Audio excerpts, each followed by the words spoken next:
Now we have our first stunning piece of video from the FDIC and a stunning meeting that they held in November that they don't want you to see. You're going to see members of the FDIC and other panel discussions in this FDIC meeting. It's not just FDIC members.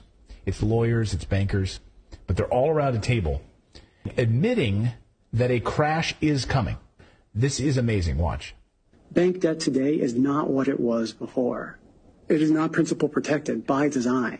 And I think that expectation, I like how you started off, Betsy, like it's all about expectation setting. And I think that is absolutely critical. If that doesn't hold, this whole thing doesn't hold. I mean, it's important that people understand they can be bailed in, but you don't want a huge run on the institution. But they're going to be. Oh my God, they might panic and they might actually want their own money that they worked 40 years of their lives for. And they're also saying publicly in this meeting, and they all kind of laugh about it, that they don't have any faith in the banks. I think you've got to think of the unintended consequences of taking a public that has more full faith and confidence in the banking system than maybe people in this room do. So we don't have faith in the banking system in here, and they all laugh. They're like, yeah, none of us do. We're the FDIC.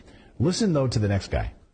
I completely agree with that. I almost think you'd scare the public if you put this out. Like, why are they telling me this? Can't tell the little people what's really going on here. It will just scare them, and their little brains can't handle it.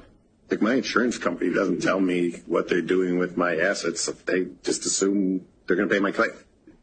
We want them to have full faith and confidence in the banking system. They know the FDIC insurance is there. They know it works. They put their money in. They're going to get their money out. Should be accessible when people need to know. But I don't think you have much hope of reaching a public that doesn't have a professional need to know.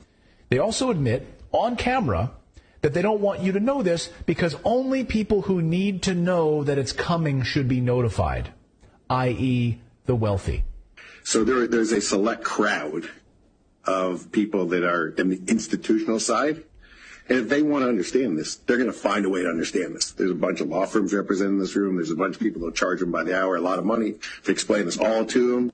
You common people shouldn't be told because you would take your money out of the banks and then they wouldn't be able to use your money for bail-in purposes to save the banks. When the collapse comes, the FDIC admits that they will send out an announcement. So get ready for this. They admit they will send out an announcement and they will tell us not to use money.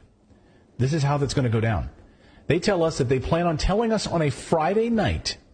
So that if and when we do have to have that announcement on Friday night, ideally Friday night, that people are in a position to receive it, understand it, and say, yeah, that works. And we can see how this will happen. Of course, there will be doubters, but there's a lot of things going on. What we want to hear from you today is what you think the priorities would be in order to go about setting expectations appropriately in public about how we would execute Title II. They're admitting like this is coming. And they're saying that they managed to pull their money to safety. The rich people will pull their money to safety ahead of time. But most people were totally screwed because they weren't in the know. This is what happened in 2020. They weren't Bill Gates. They didn't get the heads up, the phone call from Nancy Pelosi. And they all have huge staffs. But I would be careful about the unintended consequences of starting to blast too much of this out in the general public. The idea that these people are sitting there waiting for these things to unfold and they're going to see that the rich people will be fine.